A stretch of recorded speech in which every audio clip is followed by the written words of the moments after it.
The ink won't flow. Outside, it's still dark. Your fingers are so cold the quill shakes when you dip it, and the last thing you copied, 3 lines from Justinian's Digest, is already smudged. It's early winter, 1567.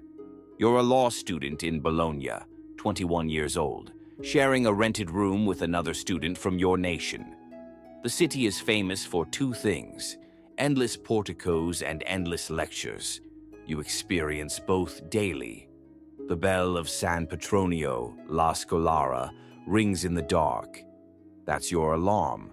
Lectures begin at dawn, and the first slot is the one that matters. You're already wearing most of your clothes. You slept in your shirt and hose because the room has no fireplace.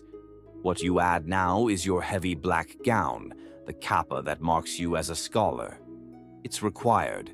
Your roommate is still asleep or pretending to be.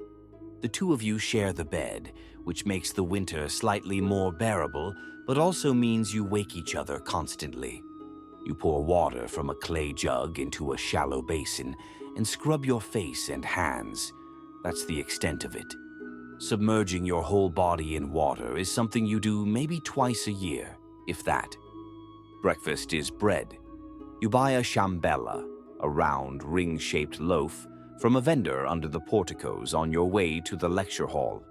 He carries them stacked on a long stick, shouting over the noise of other students, carts, apprentices. The bread is dense and takes effort to chew, but it's cheap, and you wash it down with a gulp of wine from a shared flask. Water isn't safe, not the kind from the canals that power the silk mills and carry sewage, not even most of the well water. Wine is boiled in its making. Wine doesn't carry fever. You drink it watered down most of the time, but you drink it constantly. The porticos shelter you from the morning drizzle. They were built tall enough for a man on horseback, and they stretch across the city in long, covered corridors. Hundreds of students flow through the porticos, black-capped Italians in heavy kappas, pale Germans in fur-trimmed cloaks, all heading toward the same bell. Apprentices dart past carrying silk thread, shouting, "Via! Via!" A washerwoman empties gray water from a balcony. "Guarda giù!" And you dodge left. The ciambella vendor's cry cuts through. "Pane! Caldo pane!" The porticos stretch across the city in long covered corridors, shelter from rain, but also a tunnel that funnels every tension into one compressed river, moving toward the Archiginnasio. Your boots still manage to collect mud, thick, sticky, mixed with animal waste, and you scrape them before entering the hall. Everyone does. The floors inside are wood, and tracking filth in is a minor sin against shared space. You're arriving to the Archiginnasio, the massive building the Pope commissioned a few years ago to centralize the university. Before that, classes were scattered, held in rented halls, convents, even professors' homes. The city wanted control. Thousands of young men from across Europe, living in rented rooms, armed with swords under their cloaks, loyal to their nations rather than the local authorities. It was chaos. The church didn't like it, the city didn't like it, so they built one grand building, organized and watched. Now there's one address, which makes you easier to control, but also easier to find. The lecture hall is packed. Tiered wooden benches rise in steps so everyone can see the professor, but everyone today means over 200 students, and the benches aren't enough. Some sit on the floor. The air is thick with the smell of wet wool, sweat, and tallow candles someone lit to see their notes. The professor arrives and the hall quiets. Professor Foglietta. He's older, draped in crimson-trimmed robes that mark his rank, and he carries himself like someone who knows he's worth watching. Yesterday, you saw him in the Piazza Maggiore near the San Petronio steps, tearing apart some German student's interpretation of canon law in front of a crowd of maybe 50 people. The German looked ready to weep. Foglietta looked bored. He's one of the stars, the kind of professor who packs a hall with 300 students, while others lecture to 6. Students from the German nation hate him. Students from the Italian nations would follow him to Padua if he ever left. You've copied his commentary on inheritance law twice now, selling the second copy to a younger student for enough coin to cover 3 days of wine. He doesn't greet you. He doesn't greet anyone. He simply opens the massive book on the lectern, the digest of Justinian, and begins reading in Latin, his voice steady and sharp. You lean forward. Even the floor-sitters stop shifting. He's done this section 100 times. You're expected to follow along in your own notes or a borrowed copy, but books are expensive, truly expensive. You don't own a full set of the Corpus Juris Civilis. No one in this room does except maybe the 3 sons of Florentine bankers in the front row. They also own shoes without holes. The correlation is noted, so you rent pieces, Peciae, from a stationer and copy them out by hand. Your fingers are still stained from this morning's work. Ink clings to the creases of your knuckles, a mark of the trade. You dip the quill constantly. There's no pen that holds the ink for you, and if you're not careful, you'll blot an entire margin. The professor lectures for 2 hours. You do not interrupt. You do not ask questions. The format is rigid. He reads the text, then comments on it, layering interpretation over the Latin. If you want to argue a point, you wait for the designated disputation sessions, which happen later in the term and are formal, almost ceremonial. There are no weekly quizzes or semester finals. Instead, every month or 2, there's a disputation, a formal debate where you must defend assigned sections of text against other students or even professors. The professor might quiz the class on recent puncta after a lecture, and if you stumble, you simply try again next time. But the real test comes years from now.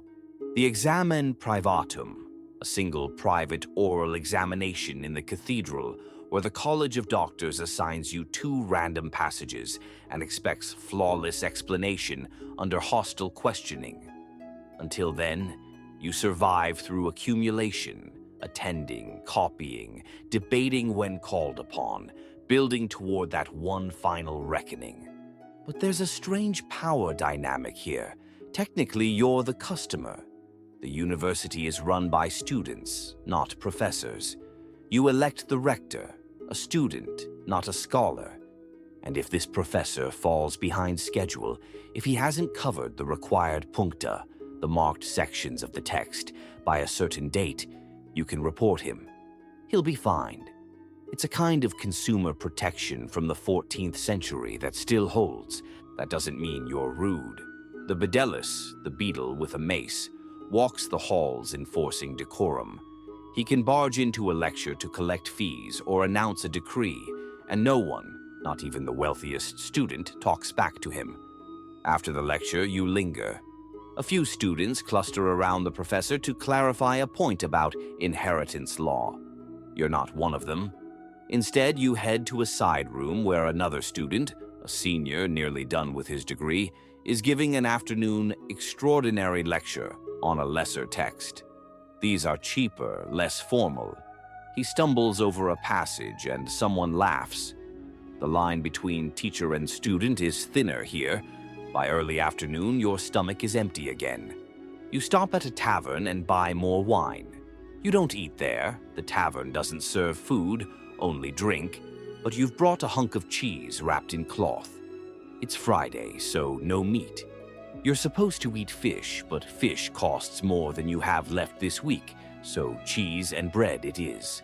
Back in your room, there's a little daylight left. You light a tallow candle anyway because the winter sun sets fast, and you need to see the page. You sit at the small table you share with your roommate and continue copying.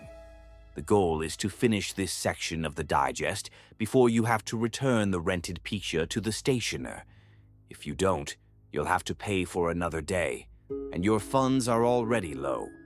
You wrote home 2 weeks ago, claiming illness and high book costs. The letter was a lie. You're fine. You just need money. Your roommate comes in, drops his satchel, and complains about the German students. There was an argument in the street earlier, something about an insult, a shove, a near fight. The German nation and the Italian students have been tense all semester. Last month, someone got stabbed. The city guard tried to intervene, but students shouted, "Scolari!" and a mob formed to block the arrest. That's how it works. You protect your own. The university rector handles student crimes, not the city. It's a legal loophole called clerical privilege, and you cling to it. You don't go out tonight. Some students spend their evenings at the Osteria del Sole, a tavern that's been open for over a century.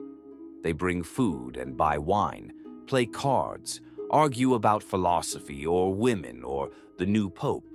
Gambling is technically banned, but everyone plays Primera, an ancestor of poker, and the university statutes are mostly ignored in the dark. You've been to those taverns. You've played dice, lost coins, pawned your second cloak at the Jewish loan bank in the ghetto to cover rent. But tonight, you're too tired. And frankly, staying in is safer. The streets after dark are a problem. You're supposed to carry a lantern, and even then, there's the risk of thieves or just a random fight between nations. So you stay. You finish 2 more paragraphs. The quill scratches. Your roommate leans a small terracotta pot, a scaldino, filled with embers near his feet to warm them. The room is cold enough that you see your breath. When the candle burns too low, you stop. There's no point wasting it. You pull the blanket up and settle into the shared bed, fully clothed except for your boots. Your roommate is already snoring. The building is silent except for the sound of someone coughing 2 rooms over. You think about illness more than you used to. The French disease, syphilis, is everywhere.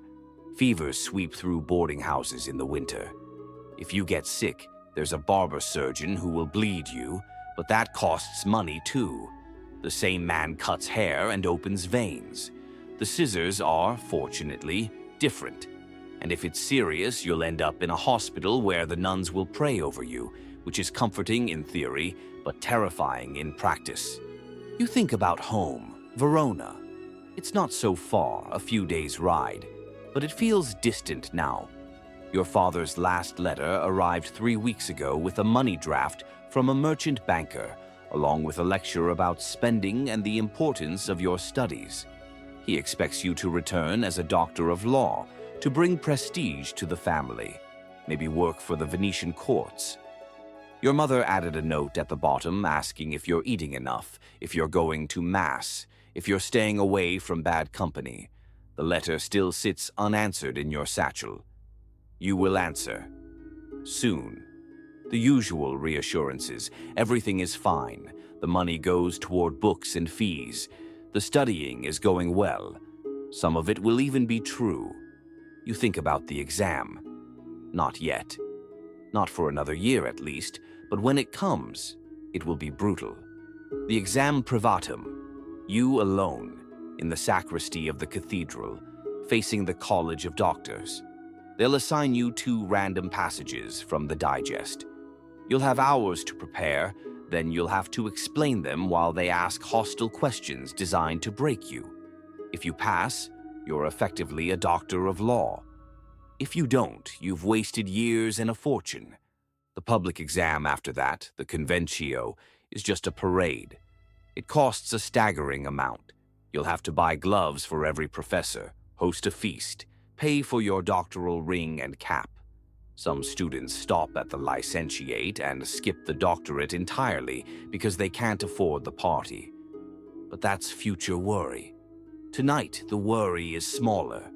Will the money from home arrive in 2 weeks? Will the stationer accept a late return? Will your fingers be warm enough tomorrow to hold the quill steady? The bells will ring again in the dark. You'll wake cold, copy a few more lines if there's time, and walk under the porticoes to another lecture. The professor will read. You'll listen. The city will continue its strange dance between students and locals, privilege and poverty, knowledge and survival. But the ink still won't flow easily in the winter.